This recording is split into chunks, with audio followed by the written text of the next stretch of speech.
Whenever you want, Mariana. John, con la presentación que les estaba compartiendo. No. Just introducing our guest. Of course. Okay, thank you everyone for being here today. So we are gonna have this presentation on do's and don'ts when contacting colleges. This session is special for undergraduate students. And today's speaker is Mr. Fred Johnson. He is an internationally recognized leader in higher education with over 28 years of university admission and recruitment experience. He has been an active mentor working with guidance and university counselors to advise high school and transfer students about higher education. Mr. Johnson served on the CIS Latin America Committee for 9 years and has presented at different conferences such as NAFSA, International ACAC, EducationUSA forums, and institutes. His expertise and focus has been in Latin America and the Caribbean, as well as in the Middle East. Mr. Johnson lived in Santiago, Chile from 2013 to 2017. And while in Chile, he worked at universities with campuses in the US, Spain, London, Switzerland, China, and Australia. He has nurtured and managed various successful projects working with governments and private institutions on memorandums of understandings, known as MOUs. Mr. Johnson expanded his portfolio to include higher education in the Middle East by living and working in Towel, Saudi Arabia from 2017 to 2018. And currently, Mr. Johnson is Associate Director of International Admissions at University of San Francisco in California. Thank you very much, Fred, for being here today. And I am very sure that our opportunity grantees are going to be very happy to hear what you have to share for us today. Mariana, thank you. You guys can hear me and everything okay, right? Great. Sorry for being late. I was in the wrong room. I'm currently at a conference up in Canada, and this is day 2, and I've been talking to everybody. So now I'm like losing my voice. So I didn't plan this accordingly, but if you think I need water, I have my own coffee. And hopefully we can get that cleared out. So hopefully that's not too bad.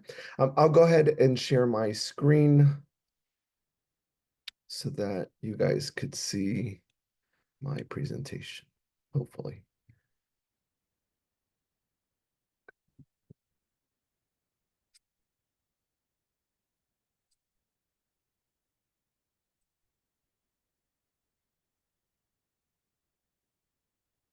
And my laptop is really small, so I have to like play with it.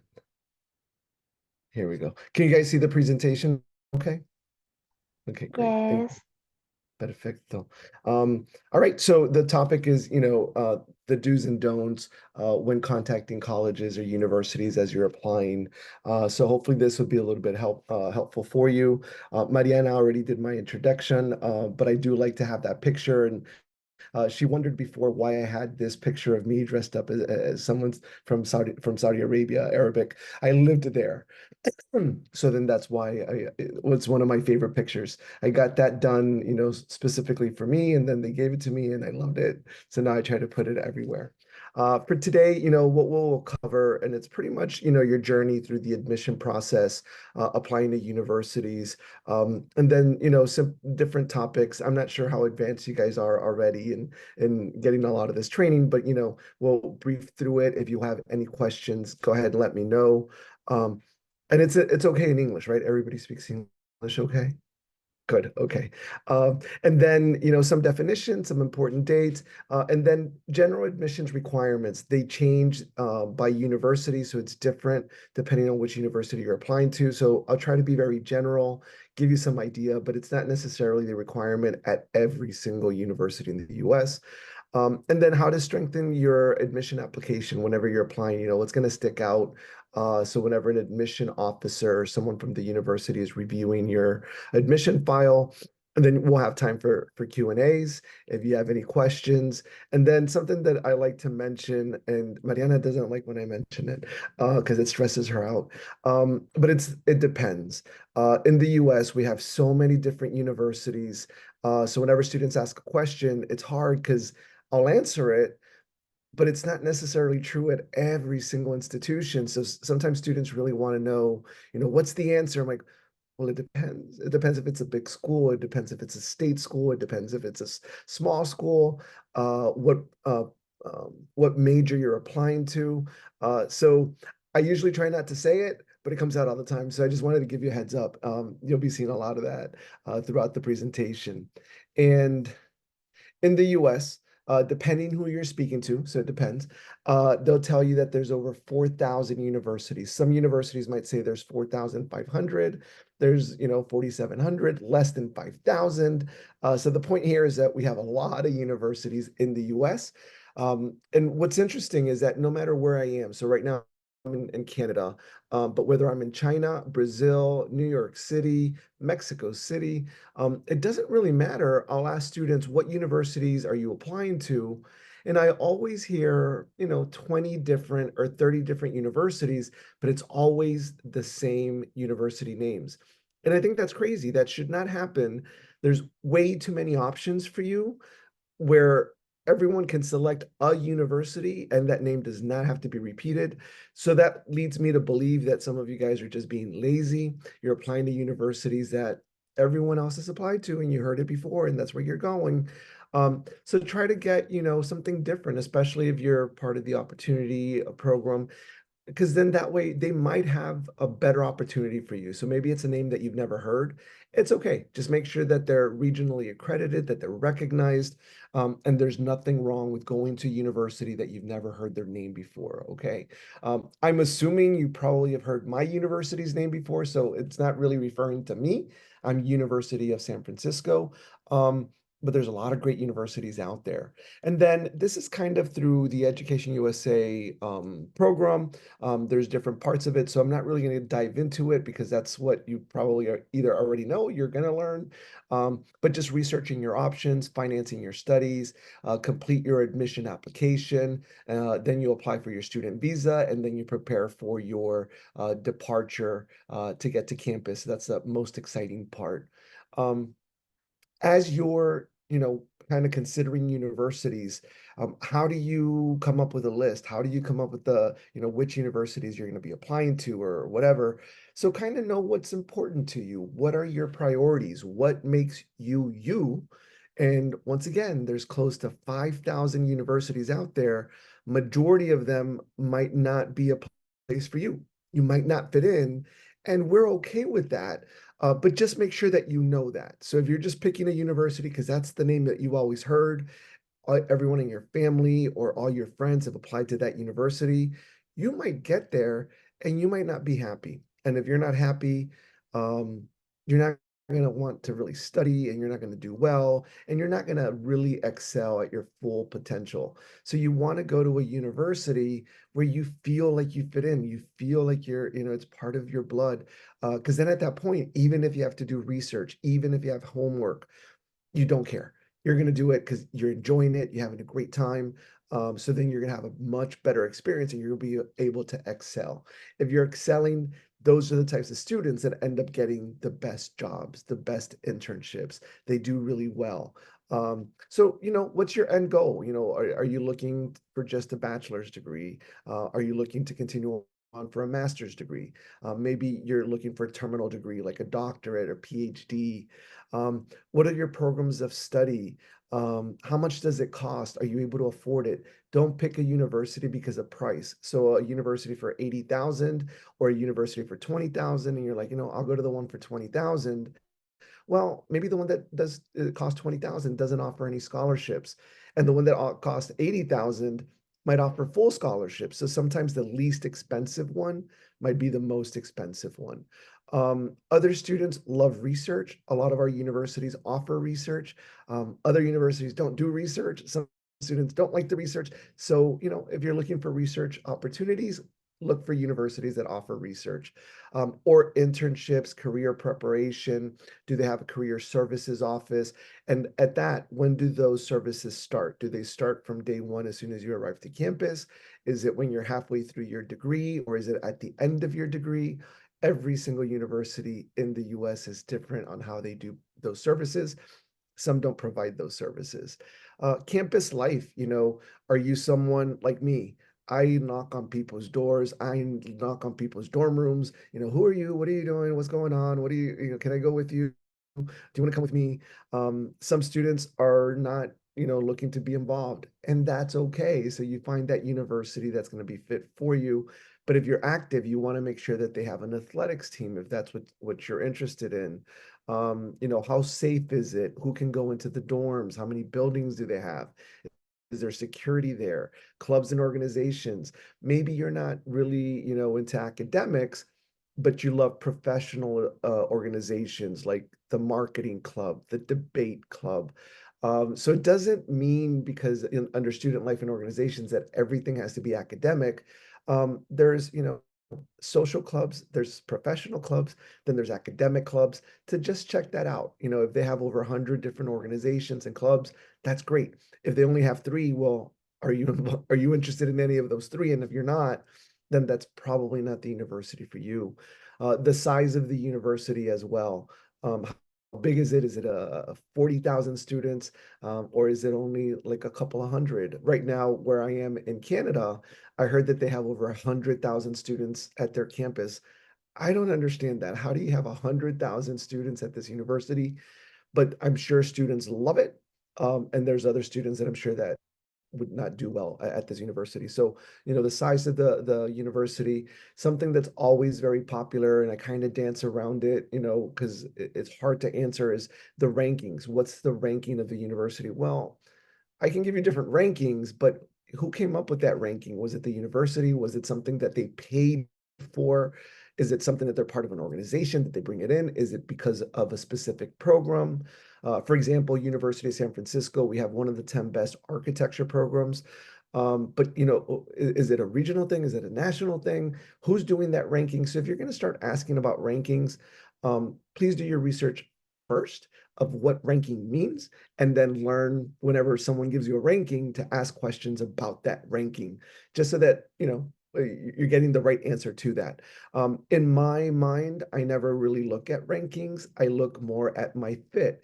Everything else that I just talked to you about. Where is it located? Does it rain there? Is it always snow? Is it a big campus? Do they give scholarships? Am I going to go there for free? Do they send me on trips? The most important thing for me is that they're recognized, that they're accredited regionally. And I'm sure you'll learn about that. If you have questions, I can tell you about that. And then I don't know, whatever else is important to you, that's what I would look for. So these are just examples. These are just ideas for you to kind of have in mind as you're looking at universities. But there might be things that are super important to you. Let's say you have a family, you have to travel with your family.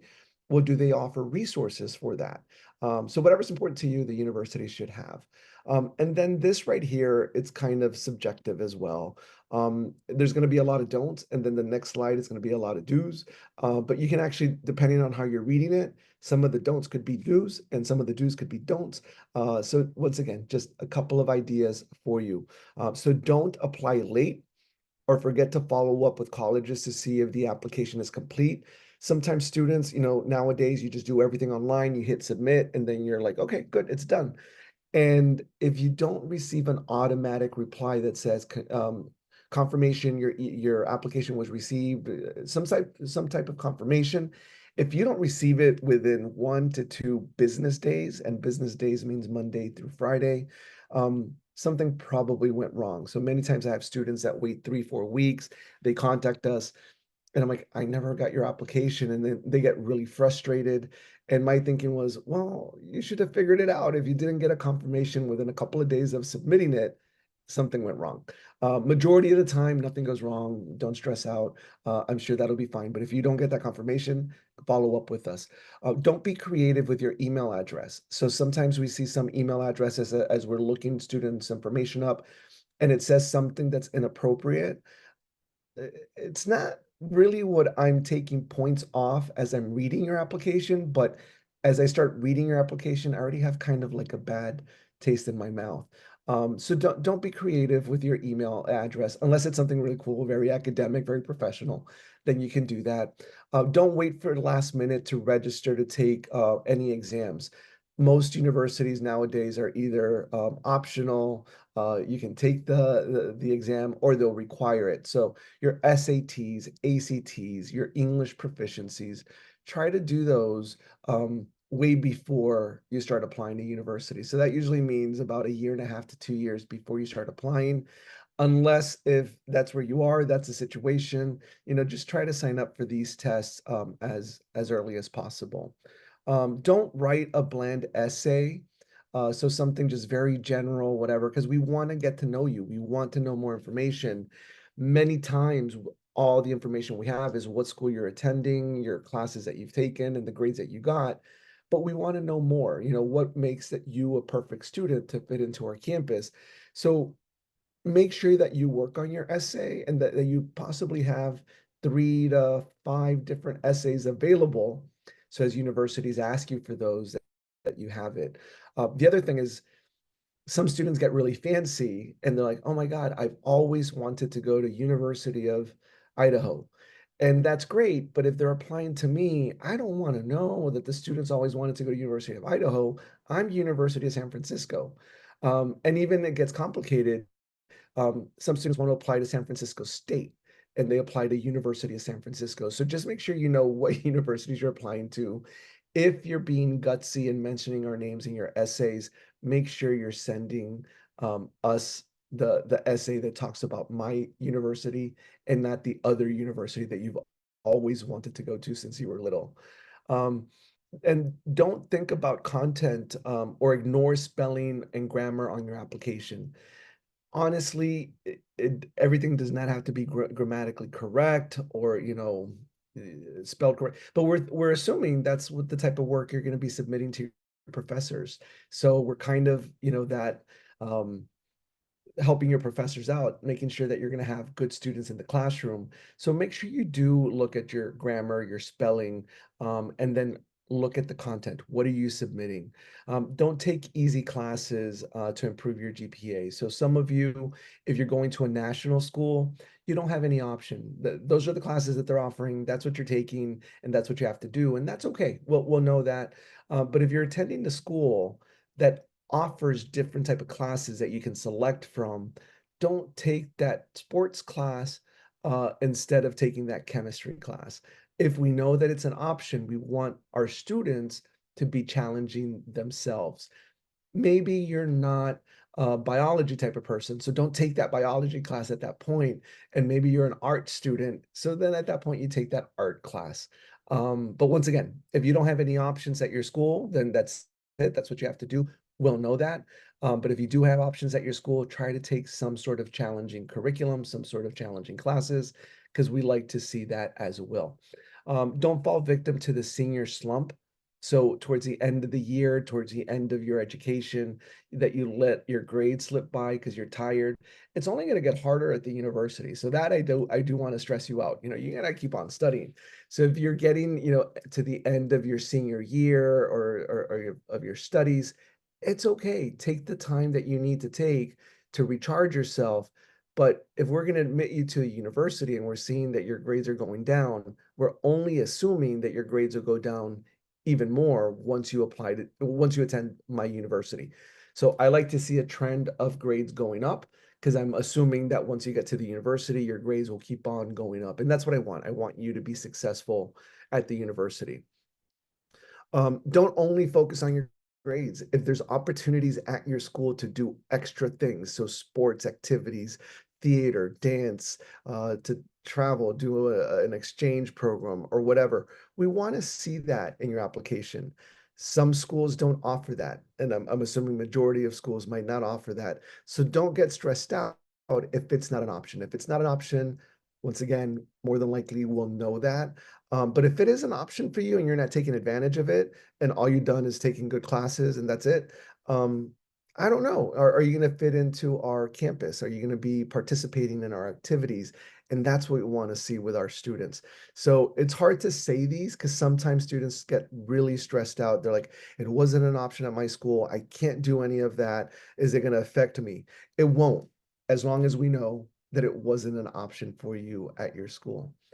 Don't be unknown to your counselors or teachers. We're going to get letters of recommendation. We want someone to tell us about you academically. These letters of recommendation should not be coming from your mom, from your dad, from your cousin, from your tios, from your tias, or someone, that's a friend of the family. We want to make sure that these letters of recommendation tell us, how you've challenged yourself, how maybe you weren't a strong student at the beginning of the year, and then you did something remarkable and you found your Zen area and now you're excelling. Maybe it was something when they met you 3 years ago as a student and now things have changed during COVID. I know, I can't believe we're still talking about COVID. Maybe you did something that, sparked an interest. So we want um, academic school type of letters of recommendation. And if you've had any jobs, maybe professional letters of recommendation, how were you as an employee, what you contributed. So make sure that your counselors, teachers, anyone that you come across knows you so that whenever you ask them for a letter of recommendation, they could really recommend you by specific activities that might have happened. Don't assume you cannot afford a particular university because it appears expensive. As I explained before, a university that might be very expensive might offer a lot of aid. A university that's not as expensive might offer less aid. So at the end, the less expensive university might actually be the most expensive university for you. So don't assume, don't look at the pricing. But ask questions, with scholarships, internships, what do you offer? How can I pay less? So ask us questions. And we like when students reach out to ask good questions. So if you're calling me or you're emailing me to say, Mr. Johnson, what are your admissions requirements? I don't like to hear that because my admissions requirements are everywhere. You can go online, easily see the admissions requirements. But if you have something specific about our biology program, where are they doing their research, who the faculty is, and what the classes are, those types of questions I love. So make sure, ask us questions, but not the basic questions that you could probably easily get that information from the website. Now, maybe you don't have a computer at home, you don't have internet at home, and you can't get those. Mention that in your question, so then we know, okay, they're asking this question because of this reason, and then at that point it would be okay. And then don't choose a college based on academic programs offered or what you've read in guidebooks. So the guidebooks are really good with the information that you've heard, but everything changes. So something that you're reading from like 4 or 5 years ago could have changed. And I think you know that whenever you go into the internet, once you do research, if something was published 10 years ago, it's probably changed since then. And then whenever you email us, don't expect an immediate response to anything. So if you uploaded a document, a lot of times students are like, Mr. Johnson, I just uploaded my transcript. Did you see it? Well, no, because I'm in Canada. I haven't taken my flights back. I need, Saturday and Sunday. I have weekends. Um, you kind of maybe think, I just uploaded it. He knows it. I don't. And then even when you upload it, it actually goes to my operations team. The operations team makes sure that it is a transcript and not a letter of recommendation. So you would assume nowadays with technology, it happens automatically. Maybe with artificial intelligence, it'll start happening. But we do a lot of manual tasks. So just give it a couple of business days. So if you upload it at 6 p.m. on a Friday, we're not going to get to it till probably 2 p.m. on the Monday. So just give us a little bit of time. If you don't get a confirmation, you can't see it in your portal, reach out to us, and then we'll gladly help you with that. And then with the do's, as kind of like what I mentioned with the don'ts, do apply on time, make copies of everything, RSVP to schools that you're admitted to by May 1st. Make sure each one has different guidelines, regulations, what you have to do if you admit, do you have to submit a deposit? So figure that out. Take your test early, as I'd mentioned before. Make yourself stand out in a positive and memorable way. So the essay is usually the best way to do that. Read directions. I just had an email earlier today with a student sending me, Mr. Johnson, can you help me, get admitted to your university? What do you need from me? Well, that sends a lot of flags to me. So what do you mean? What do you need? What I need from you? Well, read my admission requirements, and that's what I need from you. There's no surprises. So if we have 5 admission requirements, I'm expecting, as I'm reviewing your admission file, that I see those 5 requirements. Can you submit other things? It depends. Some universities allow extra stuff, other universities don't. Just reach out. I spend a lot of time with students saying, but I'm not able to upload my sports certificate that I got in 2nd grade of elementary school. Well, it's not in my admission requirement, so I don't care that you can't upload that thing from like 20 years ago. So look at our website, see what the admission requirements are, and upload those. If you want to add anything additional, it's okay. Contact us, find out if we accept it, and then you submit it at that point or you don't submit it. So just read directions and follow the directions, and we try to make them as clear as possible. So if you don't understand them, it's okay. Just reach out to us and let us know. And then challenge yourself academically. We want to make sure that you're challenging yourself. Once again, sometimes at schools you don't have that opportunity, and that's okay as well. So if you're able to challenge yourself, do it. If you can't, because that's how your school is, it's fine. And then just keep working hard, even during your final year of high school. We're gonna need final transcripts. So my university admits you 1 year before you even finish school. So I'll admit you based on, the previous 3 years of study. So students get super excited, and that's what you're awarded a scholarship on. That's what we make the admission decision on. But then still, at the end, that once you graduate from your high school, we're gonna require that final transcript that says that you graduated, you completed it, and you got through. So sometimes students enjoy that because they're admitted before the end, then they start coasting. But then I remind them that we're gonna look at that final transcript, and then they come in with a bang, finishing high school. Make sure you get involved in activities at leadership, whether it's inside school, outside school, in your community.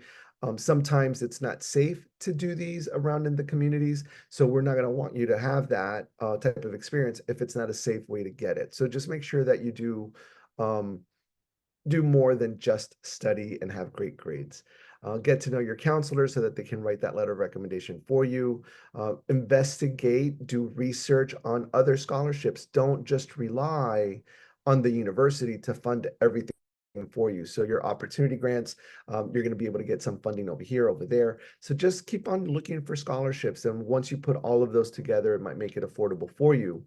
But if you just rely on the university to give you everything, it'll be really hard for you to make it to the university. So keep on doing your research, keep on looking for scholarships, and then consider factors for the universities with everything else. And I kind of already mentioned it before, what activities do they have? How big is the university? How big are the classrooms?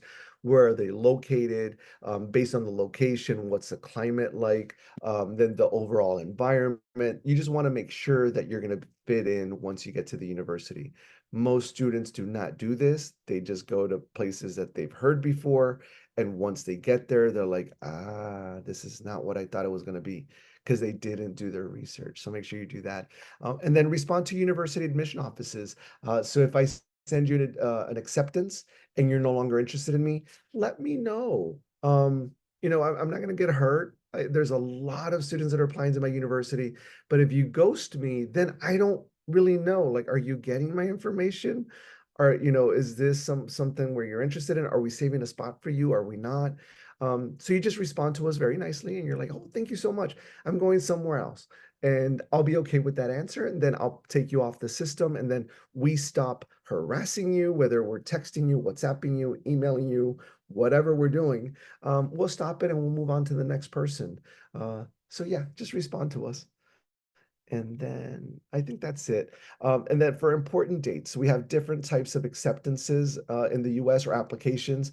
So we have early decision, which is usually the deadlines for that is November 1st or November 15th. Some universities will have early decision 1, and then they end up with like probably not early decision 2, but early action. So early decision, if you decide to accept it, it's binding. If you apply to any other universities, you're going to have to withdraw those applications. I'm not going to go into detail because I'm assuming this will be a topic that you'll probably be discussing later on, but at least it gives you an idea. Early action, same dates usually, so usually by November 1st or November 15th. They're non-binding. So if you're admitted and you accept our acceptance, you don't have to withdraw your application from anywhere else that you've applied. And then regular decision, those deadlines are usually from January to February. Rolling admission means that there's no deadline. They'll accept applications throughout the year. So we're special at University of San Francisco. We have early decision, we have early action, we have regular admission or regular decision. And then once those dates are passed, we switch over to rolling admission. So technically you can apply at any time for us, but it does help for you to apply earlier. Some universities are very strict and they only have one admission deadline. Others have other ones. So as I like to say, it depends which university you're going to, the dates that they'll have. Some of us are very flexible. Others are not flexible at all. So you just kind of have to figure that ahead of time. And then confirmation deadline, that's usually whenever we ask for the deposit, that's May 1st. This year, we had a lot of issues with US citizens, US residents that applied for US government federal funding, which is the FAFSA. They messed up that system. So a lot of these deadlines that we had set up, we just extended them. So that May 1 deadline, I think we extended it till June and then July, and we're still, I think, extending it because there was a big mess with the US government. So yeah, so deadlines, they're important, but sometimes we can be flexible with them. So biggest thing, don't stress out. And then admission requirements. This is the part where I tell you that all universities are different. So these are some of the typical admission requirements that you would know. Some universities might ask for more things in here. Other universities might ask for like half of this. So usually we need the application for you to do that. Mostly you're going to do it online. There's three big companies that do applications. So it's the Direct app, the Common app, and the Coalition app are the strongest ones. And these are like organizations. So we sign up to be part of their platform. So whenever students go in, they put in their information. And then whatever universities are working with that application, they're able to review. So for example, the Common app, you go in there, you fill out all your information, and then we'll show up there. So you can actually select University of San Francisco. You can select other universities. Once you hit submit, all 3, all 5, all 10 universities will get your information. The Direct app would be an application that's right on our website, and it directly applies to us. But if you want to apply to 3, 4, 5 different universities, you would have to individually go to each website, individually fill in all the information.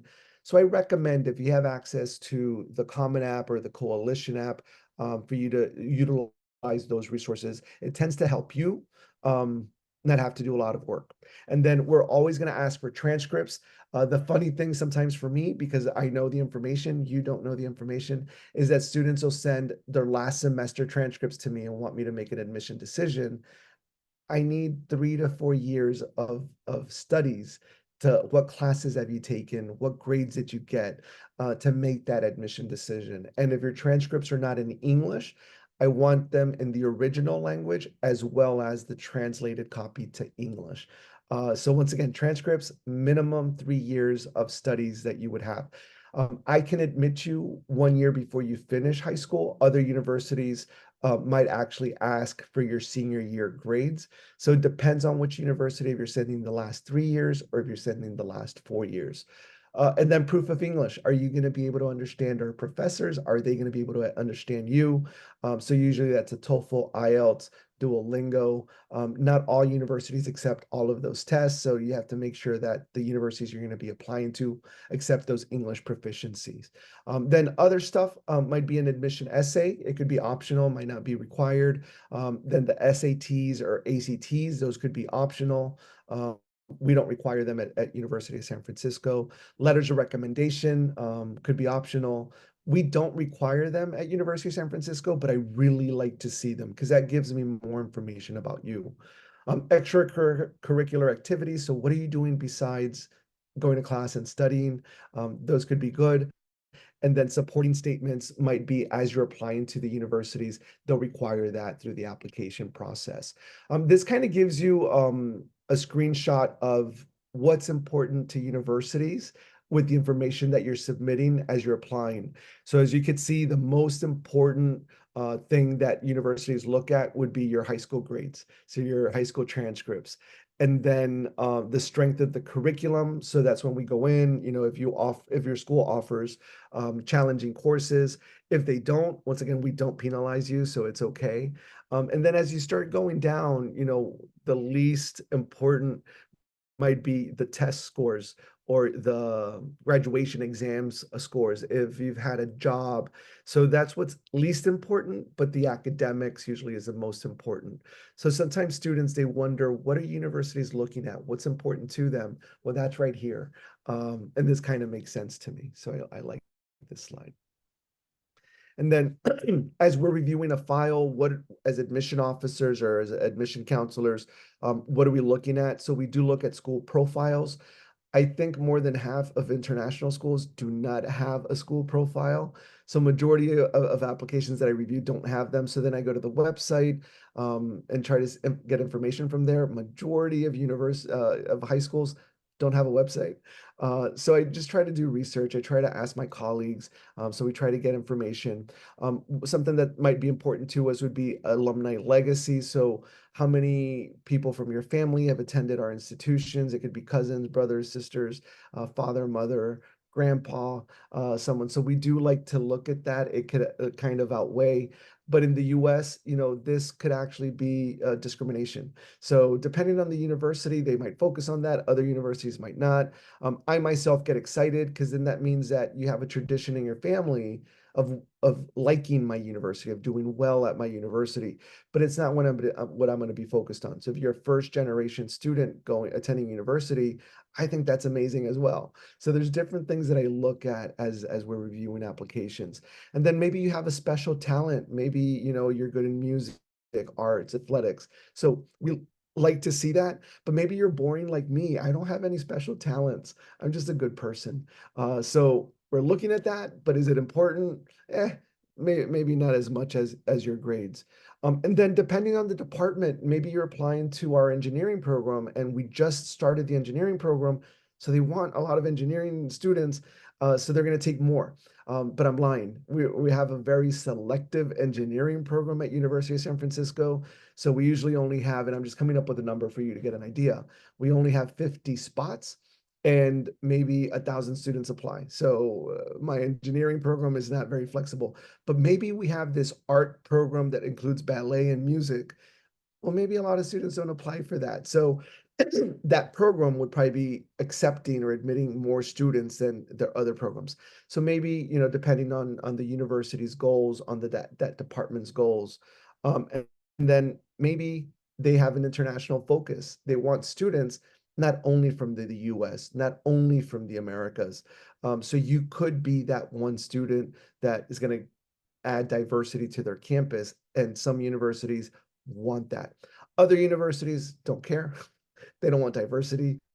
So once again, favorite word, it depends on the institution's goals. Your financial need, especially for non-US citizens, funding is limited. I think that's something that you guys are probably very aware of, but you're already in a good path. You're already, with good mentors, but that could be affecting the admission review process. The choice of majors. So some universities might just accept you to the university generally, and then you select your program. Other universities might make you select that ahead of time. So it kind of depends on the institution that you're applying to. And then interviews are usually not required. Sometimes at University of San Francisco, we do not require interviews. But students, when they apply, have the option to request an interview. So I end up doing a lot of interviews and I enjoy it because I get to meet the student, I get to learn more about them. I know that their abuelita passed away, and that's something that's connected to the culture and this and that. So it does create a connection. And as I'm reviewing your admission file, it paints a better picture when I make that admission decision. But it's not a requirement for University of San Francisco. Other universities might make it a requirement, or it could be optional as well. So it's up to you if you want to do that. My recommendation, if you're good with your English and if you don't get too nervous, even if you get nervous, request the interview and try to set that up so that we get to know you a little bit better. This is just some quick information about University of San Francisco. We're a very diverse university. We're ranked as one of the top 2 out of the 5,000. We're ranked as one of the top 2 usually in diversity. This year, we're actually #1. So this slide is old. I need to upload it, update it. We have students from 100 different countries, 48 different US states. Our grads tend to be in the top 6% of earners in the US. So that's good. You go to university to get a job and make a lot of money. So our students in the US tend to be one of the top 6% for doing that. We have a great marketing program. San Francisco is one of the best paying cities, super expensive, but they pay well. One of the best cities for young professionals. 80% of our students get at least 2 internships. We really want our students to have 3 internships by the time that they graduate. We have less than 10,000 students, so it's not a big university. 6,000 of our students tend to be undergraduate, which is university students, and then 4,000 tend to be around grad students, so that would be MBAs, PhDs. So we're not too big, we're not too small. We're 13 students per professor, so class sizes are really small. Your professors do really get to know you. We have over 100 different majors. We are test optional, so we don't require SATs, ACTs. We automatically award scholarships, but the highest scholarship that you could get would be $29,000 per year. And then we have some programs that are 3-year fast track. So you come in 3 years, do your bachelor's, and then in 1 more year, get your master's. So in 4 years, you have a degree, or in 5 years or 6 years, because it's different programs that we would have with that. And I think that's it. Do you guys have any questions? Jorge, Mariana, how do we handle this? Do not allow them to ask questions? What do we do? I do have a question, Fred, and thank you very much for that information. I don't know, this is something just for my curiosity. What could be some of the red flags for me as an applicant when considering a university and when I would like to start like communications with these universities? Perhaps for the undergraduate programs, it is a little bit different than from the master's and PhD programs, right? But for, let's say, I just want some information regarding scholarships, regarding, I don't know, something else. What could be like these red flags that I have to be aware when looking for these universities? Yeah, I think that's a really good question.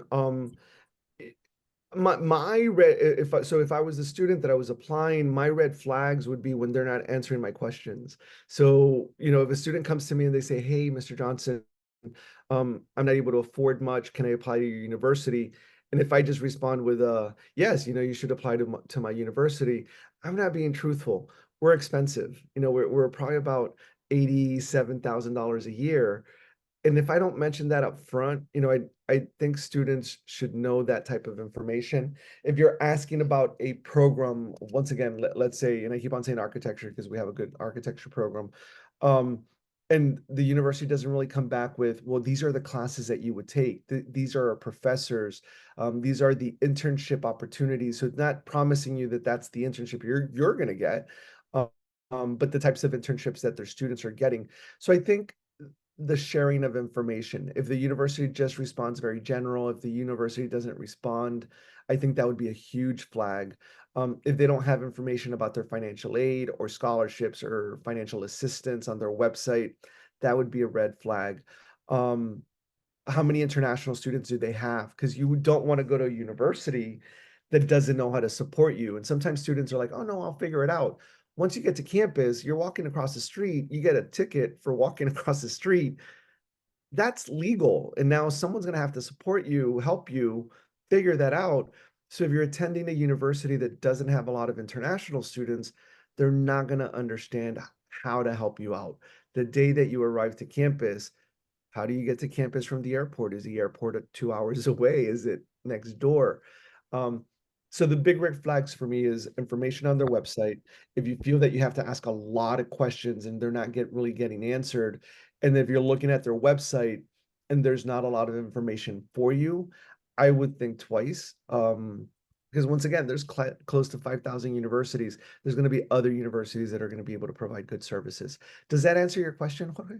Yes, totally. Because sometimes, we have had some grantees, some and some students that are so in love with certain university, and they are so eager to pursue a program and an admission within their programs and all that, but all of a sudden they don't get any answers. So, but they still like so in love with this university. So in our case, from our perspective, that couldn't be a great option, because you, first of all, you are not having a great start with this institution. So perhaps that might tell you something, right? So yeah, but yeah, Exactly. thank you for that, Fred. No, de nada. I don't Do you know. have any questions? Yeah, Angelica, Violeta, if you have any questions, this is the moment. Did I speak too fast? Am I intimidating?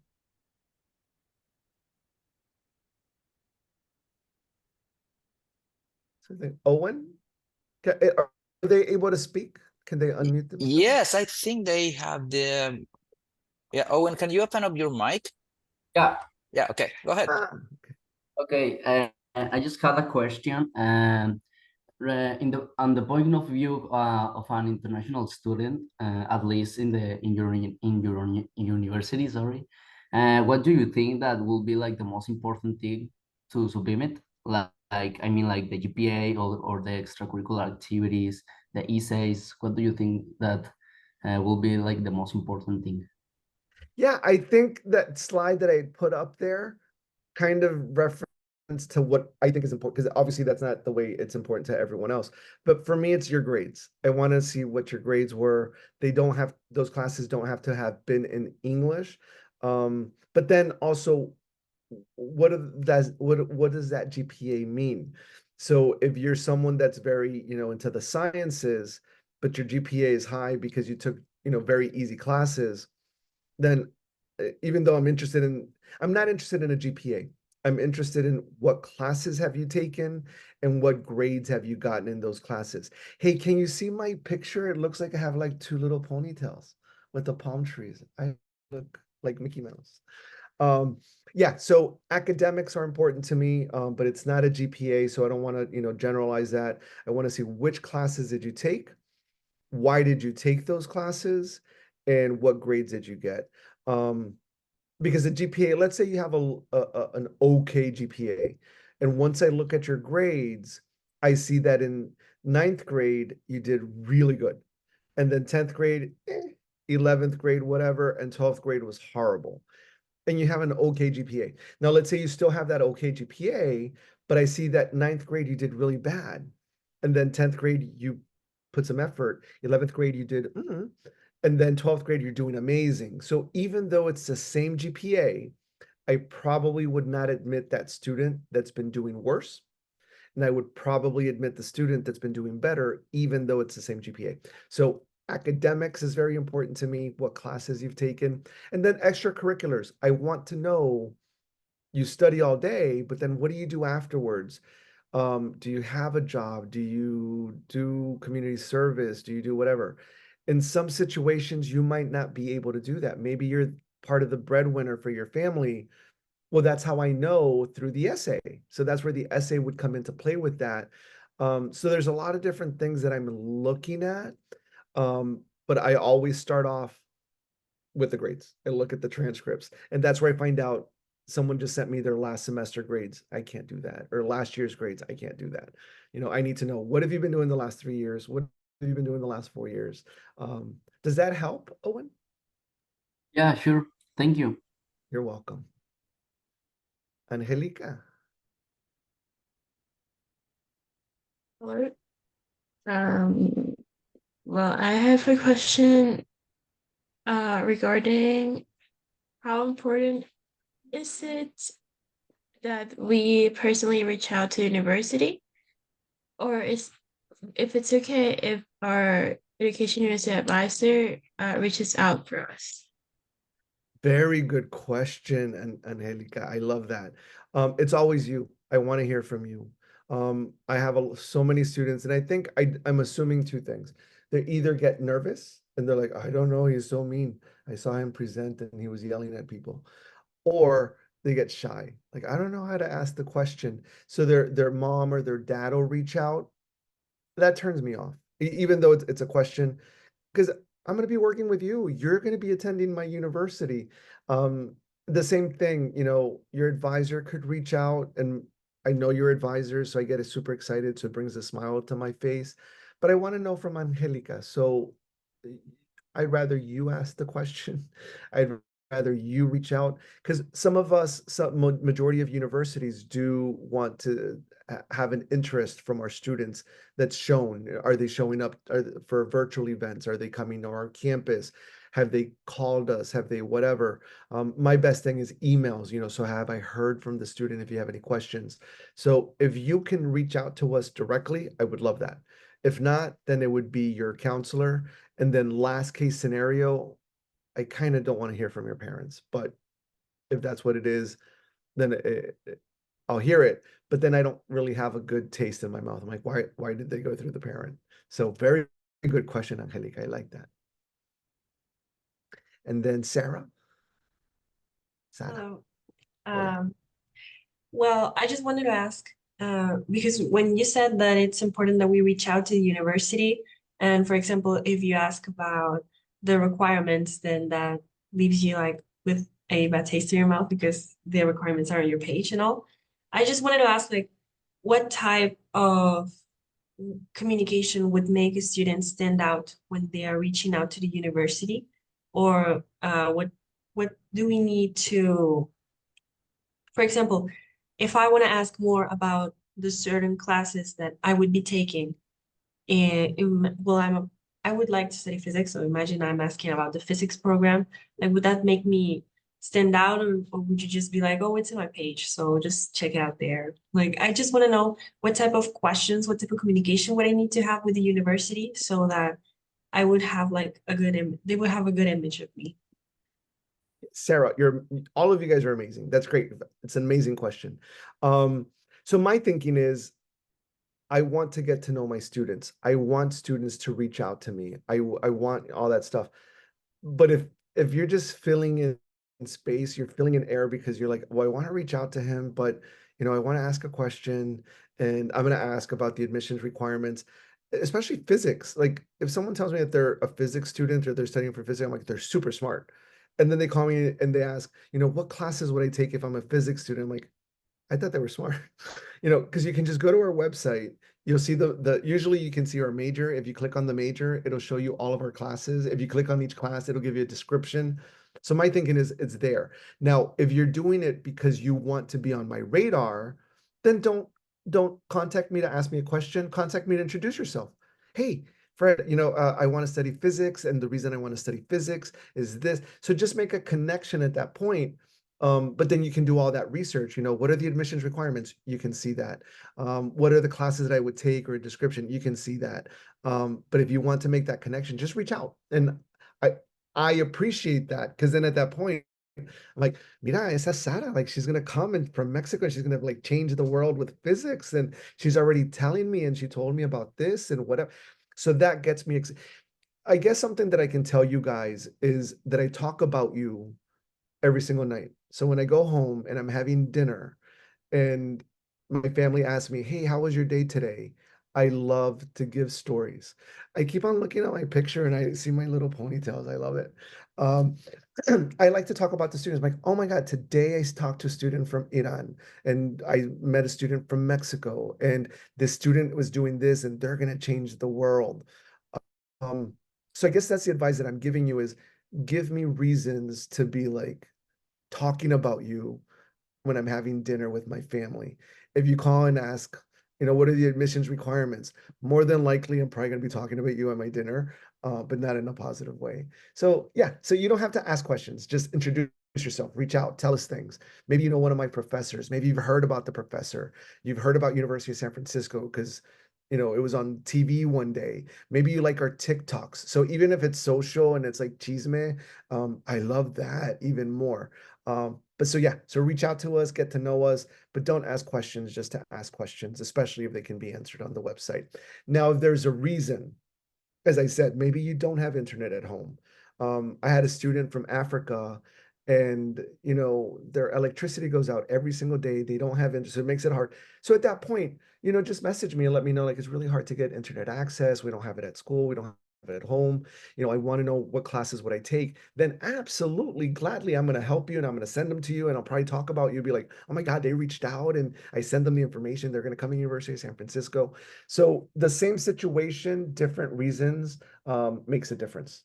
Does that make sense? Good.